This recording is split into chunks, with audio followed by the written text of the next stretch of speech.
Diane Keaton's cause of death has been revealed. Her family shared a statement with People magazine, revealing that she died from pneumonia on October 11th. So those strolls suddenly stopped. Rescue 19, person down. Paramedics arrived here Saturday morning at Diane's Brentwood home.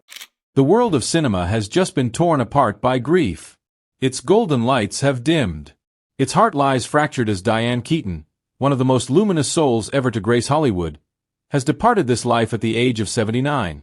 On October 11, 2025, in the stillness of her California home, the final breath of a woman who redefined truth and tenderness slipped quietly into eternity. And when the news broke, the world seemed to freeze, because how do you say goodbye to a woman who made you feel seen even in your loneliest hour? Her passing has left a hollow ache, not only in her family's hearts, but in the soul of an entire generation who once found themselves reflected in her laughter and redeemed by her courage. For more than 5 decades, she was not merely an actress. She was an era. She shattered conventions. She challenged what femininity could be. And through films like The Godfather and Annie Hall, she forever rewrote the language of love, pain, and imperfection on screen. She was the heartbeat of a golden Hollywood. Quirky, fearless, endlessly human. But behind the icon, there was a quiet struggle. A woman who built herself out of fear and loneliness, and found a strange kind of freedom in embracing her imperfections. This is her story. From the trembling young woman who once sang for spare change, she became the face that defined an era. The Godfather came first, 1972, and with it the beginning of everything. As Kay Adams, she stood in the shadow of Michael Corleone, a quiet witness to power and loss. The film earned her more than fame. It gave her the voice she had been fighting for since childhood. Then came Annie Hall in 1977, the role that would etch her name into cinematic history. That awkward laugh, the turtlenecks, the unfiltered honesty, they weren't costume, they were Diane. For the first time, Hollywood didn't just see a woman on screen. It saw truth wrapped in imperfection. The world fell in love, and so did the industry. She was 31 when she held that golden statue under the blinding lights, and for a moment she thought she had finally arrived. But when she returned home that night, the applause still ringing in her ears, she set the Oscar on the counter, looked around her empty kitchen, and whispered to herself, "Is this what it feels like to be seen?"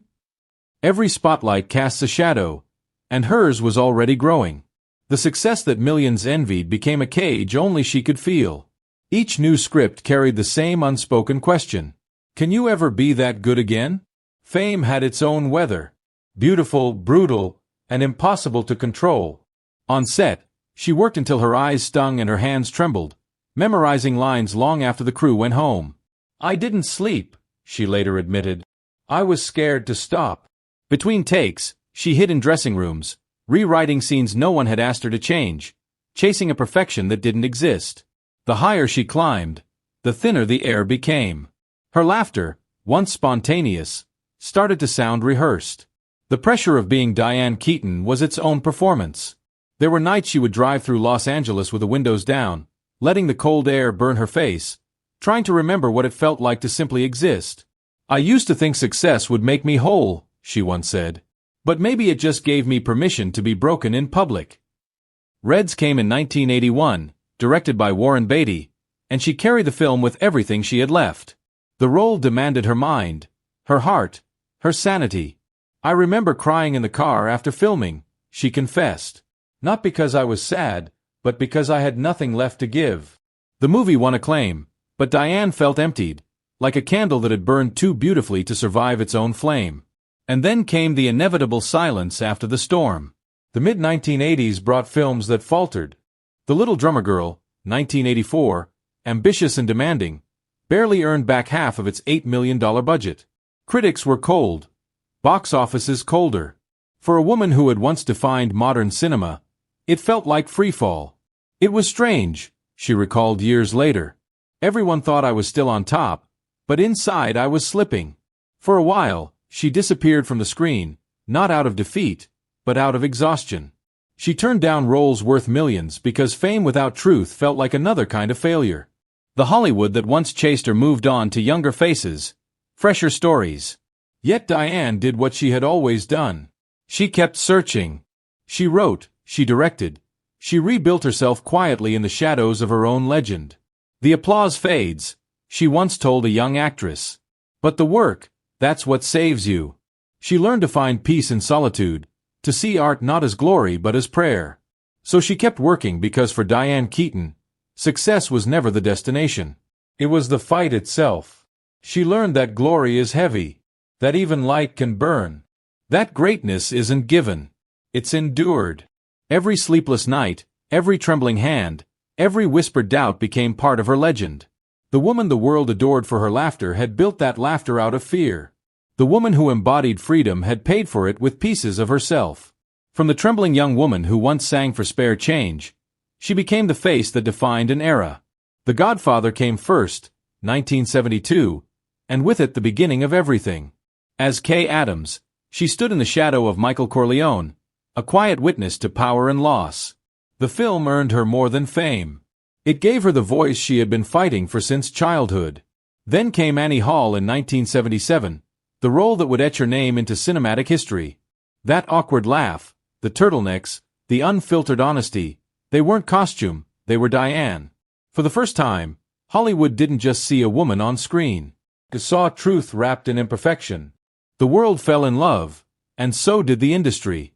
She learned to find peace in solitude, to see art not as glory but as prayer. So she kept working because for Diane Keaton, success was never the destination. It was the fight itself. She learned that glory is heavy, that even light can burn, that greatness isn't given, it's endured. Every sleepless night, every trembling hand, every whispered doubt became part of her legend. From the trembling young woman who once sang for spare change, she became the face that defined an era. The Godfather came first, 1972, and with it the beginning of everything. As Kay Adams, she stood in the shadow of Michael Corleone, a quiet witness to power and loss. The film earned her more than fame. It gave her the voice she had been fighting for since childhood. Then came Annie Hall in 1977, the role that would etch her name into cinematic history. That awkward laugh, the turtlenecks, the unfiltered honesty, they weren't costume, they were Diane. For the first time, Hollywood didn't just see a woman on screen. It saw truth wrapped in imperfection. The world fell in love, and so did the industry. She learned to find peace in solitude, to see art not as glory but as prayer. So she kept working because for Diane Keaton, success was never the destination. It was the fight itself. She learned that glory is heavy, that even light can burn, that greatness isn't given, it's endured. I don't want to make those sacrifices, and the bottom line is nobody should have to. Nobody thinks of me a badass because the implication of being badass is like, oh. Sleepless night, every trembling hand, every whispered doubt became part of her legend. And now, somewhere beyond the noise, that same silence that once broke her has found her again. Not as punishment, but as peace. It is cruel how love can outlive the ones who carried it. Even now, as the world mourns Diane Keaton, that love, the one she never escaped, resting peacefully, a journal open on her lap. She's gone, Dexter thought, but she looks peaceful. As if she's finally found the quiet she's always sought. The world will mourn her, of course. Headlines will blare about the iconic actress, the style icon, the beloved star of the silver screen. But those who knew her best will remember the woman behind the fame. The woman who found solace in gardens, strength in family, and enduring love in a life lived on her own terms. What many people failed to grasp about Diane Keaton was that she was a study in contradictions. A Hollywood darling who consistently rejected Hollywood's expectations. A fiercely independent woman who found her greatest joy in the simple pleasures of home. She was a performer who instinctively understood that the most powerful stories are the ones we tell ourselves. It's a lesson she carried through her life, a quiet defiance against the noise of the world. The FBI, of course, wouldn't have understood any of that. They wouldn't have seen the artist, the woman, the mother. They would have seen a case study in resilience, a testament to the power of reinvention. Because the truth is, Diane Keaton's life wasn't just about movie roles and red carpet appearances. It was about navigating a world that often tried to define her, to box her in, to tell her who she should be. And each time, she refused to comply. She was born in Hall, a name she quickly shed for a persona that felt more authentically hers. A deliberate act of creation, a declaration of independence. In the late 1960s and early 1970s, When the world was undergoing a seismic shift in attitudes and values, Diane Keaton emerged as a beacon of style and substance. Her androgynous look, her effortless charm, her willingness to defy conventional beauty standards. It all resonated with a generation hungry for change. But beneath the surface of the fashion icon was a woman grappling with a deep-seated sense of displacement. She never quite fit in, not with her large family, not with the rigid expectations of her upbringing, not with the glitz and glamour of Hollywood. She was always searching, always questioning, always trying to find her place in a world that often felt alien. And her relationships were a reflection of that ongoing search. The whirlwind romance with Woody Allen, the passionate but ultimately unsustainable connection with Warren Beatty, the long and complicated marriage to Al Pacino. Each relationship was a chapter in her ongoing quest for belonging. Each one left its mark, its triumphs and its disappointments. But each one also taught her something about herself, about the complexities of human connection. What truly defined Diane Keaton's legacy, however, wasn't the men in her life, but the decisions she made, the path she carved for herself. It was her unwavering commitment to her craft, her willingness to take risks, her ability to reinvent herself time and time again. From the ingenue of Sorta, like a waltz, to the Oscar-winning actress of Annie Hall, from the fashion icon to the beloved mother. She defied categorization, she shattered expectations, she embraced change. It's fascinating to consider what the FBI would have found in that Brentwood home, beyond the open journal and the photograph of her children. The FBI wasn't interested in her movies or her style. They were looking for patterns, for vulnerabilities, for clues to the underlying structure of her life. Perhaps they would have found the meticulous organization of her archive, the carefully preserved letters and photographs that documented her journey. Perhaps they would have found the collection of vintage clothing that reflected her evolving sense of self. The FBI would have undoubtedly been intrigued by her enduring friendship with many other women in Hollywood. Women who understood the unique pressures and challenges of navigating a male-dominated industry. The FBI likes to analyze relationships because that's where information often spreads, where loyalty can be tested.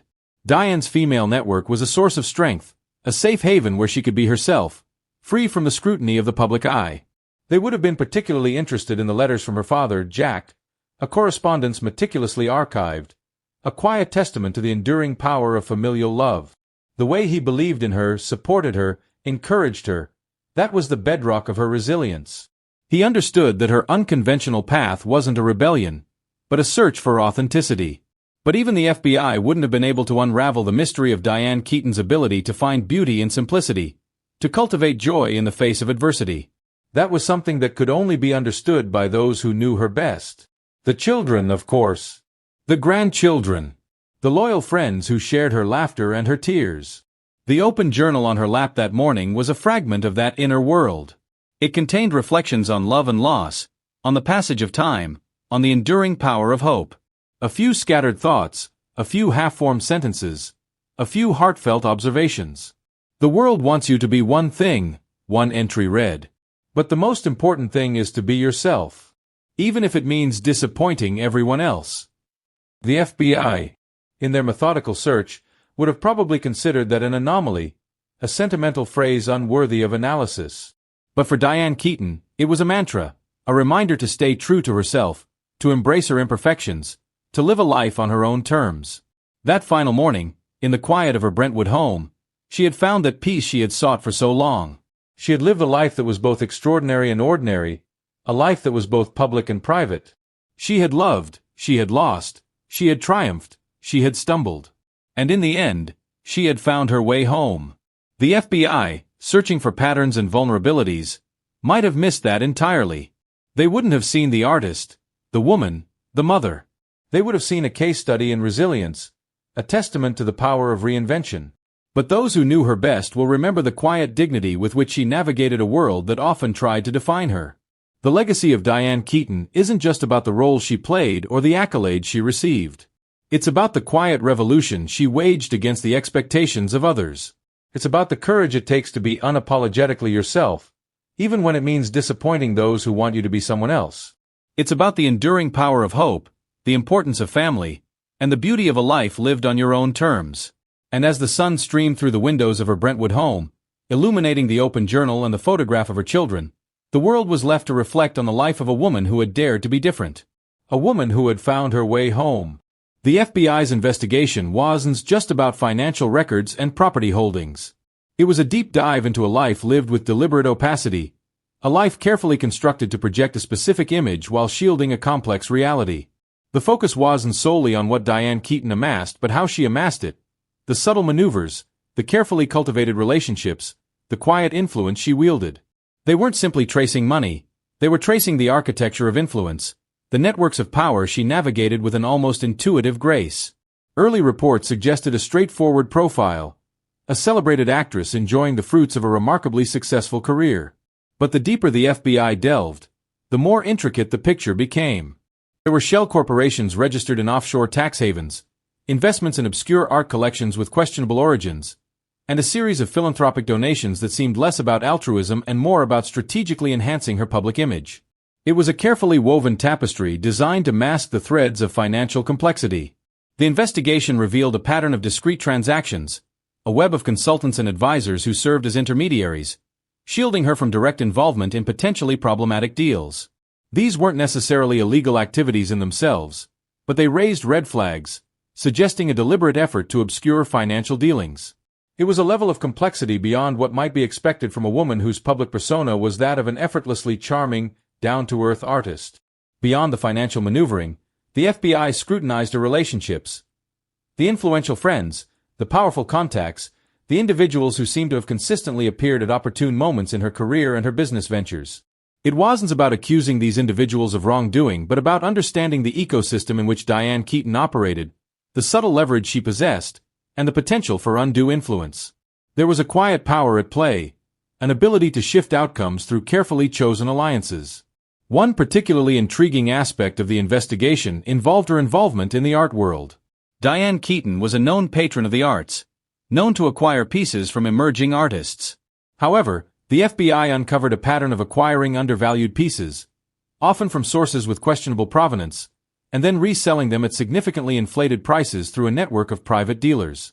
It wasn't about the art itself, but the calculated movement of assets, the exploitation of loopholes, the manipulation of the market for personal gain. The FBI also analyzed her charitable donations, a key component of her public image. While undeniably generous, the investigation revealed a strategic element to these donations. Many of her chosen causes aligned with her public image, reinforcing her persona as a compassionate and socially conscious figure. They weren't necessarily bad charities, but the timing and the scale of the donations appeared calculated to maximize publicity and minimize scrutiny of her other financial activities. It was a form of preemptive damage control, a way to deflect attention from potentially uncomfortable truths. One of the more surprising discoveries was the extent of her involvement in real estate development. While publicly known to appreciate beautiful homes, the FBI found evidence of her investing heavily in a series of development projects, often through anonymous partnerships. These projects had a track record of questionable labor practices and environmental violations, issues that could have significantly tarnished her public image had they been widely known. The partnerships were structured to shield her from direct liability, further obfuscating her involvement. The investigation uncovered a complex relationship with several international banks, particularly those known for facilitating offshore transactions. Diane Keaton had accounts in several of these banks, used for various investment activities. The FBI meticulously tracked the flow of funds, tracing transactions across borders, uncovering a network of financial maneuvers that were designed to minimize tax liabilities and maximize returns. While not inherently illegal, the complexity of the arrangements raised questions about her willingness to exploit loopholes and operate in the gray areas of international finance. The FBI's scrutiny extended to her personal life, exploring the dynamics of her relationships with former partners and close friends. These investigations weren't about sensationalism but about identifying potential vulnerabilities and assessing the potential for undue influence. It was about understanding the full spectrum of her connections and how they might impact her business dealings. The investigation uncovered a surprising level of dependency on a small circle of advisors, individuals who seemed to exert considerable influence over her decisions. The discovery of handwritten notes, tucked away in personal journals, provided a glimpse into Diane Keaton's mindset, revealing a shrewd and calculating intelligence beneath the charming exterior. These notes detailed strategic plans for various ventures, outlining steps to minimize risk and maximize profit. They revealed a woman who was acutely aware of her public image and meticulously crafted every aspect of her life to project a specific narrative. The FBI's investigation wasn't simply about uncovering financial irregularities. It was about understanding the psychology of a woman who had mastered the art of self-presentation. It was about dissecting the layers of carefully constructed image to reveal the underlying reality. The more they uncovered, the more they realized that Diane Keaton was a far more complex and enigmatic figure than the public perceived.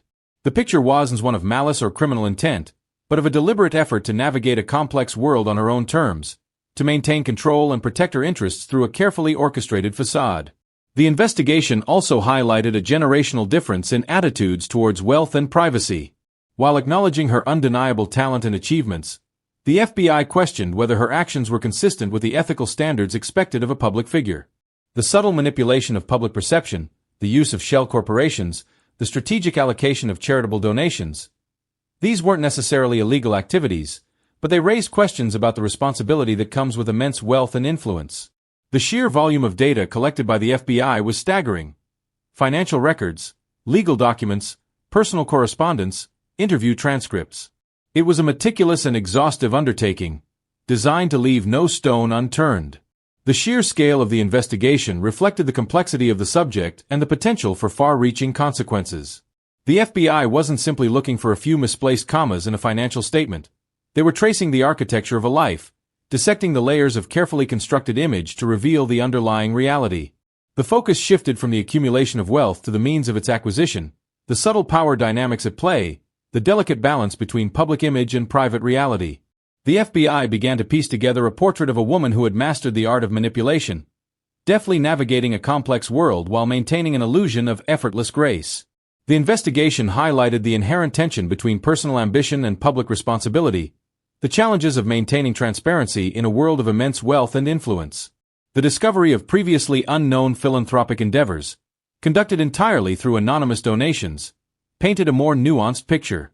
These acts of kindness, devoid of any public fanfare, revealed a genuine desire to help others, unmotivated by the pursuit of accolades or positive publicity.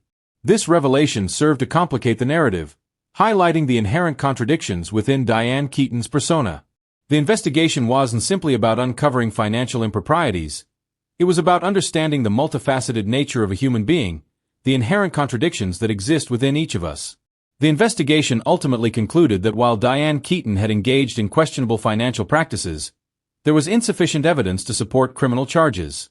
However, the report highlighted the need for greater transparency and accountability among public figures, regardless of their profession or status. The case served as a cautionary tale, a reminder that even the most beloved icons are not above scrutiny. The echoes of the investigation continue to resonate, prompting a broader conversation about the responsibility that comes with wealth, influence, and the carefully constructed image of a public persona. The quiet architecture of influence, once hidden in the shadows, now stands exposed, a testament to the enduring power of investigation and the elusive nature of truth. The initial conclusion, that insufficient evidence existed to file criminal charges, felt almost anticlimactic, a quiet exhale after years of intense scrutiny. But the FBI's report was far from a dismissal. It was a mirror held up to a system, reflecting the subtle ways wealth and influence can skirt the edges of legality, the gray areas where intent becomes a matter of interpretation. It wasn't about finding a smoking gun, a single, indisputable act of malfeasance. It was about understanding how a lifetime of calculated decisions, seemingly innocuous in isolation, could collectively create an architecture of advantage.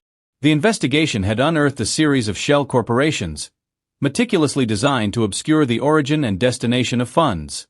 These weren't necessarily illegal to establish. Many wealthy individuals utilized them for legitimate tax planning or asset protection. However, the way Diane Keaton had employed them, to funnel charitable donations, to purchase real estate, to shield investments, suggested a deliberate effort to distance herself from public view and evade scrutiny. The FBI traced the flow of money, following the intricate web of transactions across continents, piecing together a financial portrait far more complex than anyone had initially imagined. It wasn't about the magnitude of the individual transactions. It was the pattern that emerged. A pattern of calculated opacity, of strategic ambiguity, a perpetual dance between transparency and concealment. One particularly intriguing aspect was the allocation of charitable donations.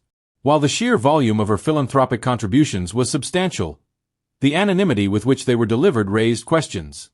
No press releases, no gala appearances, No tax breaks publicly displayed.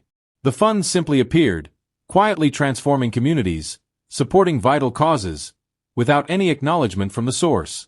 The FBI's analysts debated whether this was a genuine expression of altruism, or another layer of calculated image management, a silent declaration of generosity intended to bolster a carefully curated public persona. The investigation revealed a generational difference in attitudes towards wealth and privacy, a chasm that separated the old guard of philanthropy from the modern landscape of celebrity activism. Older generations often embraced public recognition for their charitable endeavors, viewing it as a means of inspiring others and encouraging greater participation in social causes. Diane Keaton, however, seemed to operate under a different paradigm, one where generosity was a private act, a quiet responsibility, divorced from the pursuit of public acclaim. Beyond the financial complexities, the FBI's report delved into the subtle manipulation of public perception. Diane Keaton's image, carefully cultivated over decades, was that of an unconventional icon, a woman who defied Hollywood norms, who embraced eccentricity, who championed individuality. This persona, meticulously crafted through interviews, film choices, and fashion statements, served as a powerful shield, deflecting criticism and fostering a sense of empathy. The FBI explored the extent to which this carefully constructed image was a deliberate strategy, a means of shaping public opinion and preempting negative scrutiny. It wasn't about accusing Diane Keaton of outright deception, but about understanding the power of perception and the ways in which it can be leveraged to influence behavior. The report also examined the legal team she employed, a formidable group of lawyers specializing in tax law, corporate finance, and public relations. These weren't simply advisors, they were architects of her financial and public image, meticulously navigating the legal and regulatory landscape to ensure her interests were protected. The FBI scrutinized their correspondence, their strategies, their intricate dance with the boundaries of legality. It was a glimpse into the machinery of influence, a revealing look at the resources available to those who operate at the pinnacle of wealth and power. The discovery of previously unknown philanthropic endeavors, conducted entirely through anonymous donations, added another layer of complexity to the narrative. These acts of kindness, devoid of any public fanfare, were particularly striking. They suggested a genuine desire to help others, unmotivated by the pursuit of accolades or positive publicity. One instance involved a substantial, anonymous donation to a struggling arts program in a small rural community. The program, on the brink of collapse, was revitalized by the infusion of funds, allowing it to continue providing vital artistic education to underprivileged children. No one knew where the money came from. The program director, bewildered but grateful, simply attributed it to a miracle. This revelation served to complicate the narrative, highlighting the inherent contradictions within Diane Keaton's persona. Was she a calculated manipulator, or a genuinely compassionate individual? The answer, as the FBI's report underscored, was likely a complex blend of both. The investigation wasn't simply about uncovering financial improprieties. It was about understanding the multifaceted nature of a human being, the inherent contradictions that exist within each of us. It was about recognizing that even the most beloved icons are capable of complexity, of operating in shades of gray. The case reverberated through the corridors of power, prompting a broader conversation about the responsibility that comes with immense wealth, influence, and the carefully constructed image of a public persona. The incident served as a cautionary tale for other public figures, a reminder that even the most carefully crafted facades can be penetrated by relentless scrutiny. Attorneys and financial advisors began reviewing the practices of their wealthy clients, reassessing the ethical boundaries of their strategies. Congress considered legislation aimed at increasing transparency and accountability among public figures, although the prospect of such measures being enacted faced significant political obstacles. The FBI's report, while stopping short of recommending criminal charges, made several recommendations. It called for increased scrutiny of shell corporations, urging regulators to tighten the rules governing their establishment and operation. It advocated for greater transparency in charitable giving, suggesting that public figures should be encouraged, if not required, to disclose the sources and recipients of their donations. It also recommended that Congress consider legislation to limit the ability of wealthy individuals to shield their assets and evade scrutiny through complex financial arrangements. Ultimately, the investigation into Diane Keaton wasn't about punishing a beloved icon. It was about safeguarding the integrity of the system, about ensuring that the rules apply equally to all, regardless of their wealth or influence. It was about recognizing that the pursuit of power and influence carries with it a corresponding responsibility, a responsibility to act with transparency, integrity, and a genuine commitment to the public good. The quiet architecture of influence, once hidden in the shadows, now stands exposed, a testament to the enduring power of investigation and the elusive nature of truth. The echo of the case continues to resonate, a subtle shift in the landscape of celebrity and accountability. Ultimately, the investigation into Diane Keaton wasn't about punishing a beloved icon. It was about safeguarding the integrity of the system, about ensuring that the rules apply equally to all, regardless of their wealth or influence. It was about recognizing that the pursuit of power and influence carries with it a corresponding responsibility. A responsibility to act with transparency, integrity, and a genuine commitment to the public good. The quiet architecture of influence, once hidden in the shadows, now stands exposed, a testament to the enduring power of investigation and the elusive nature of truth.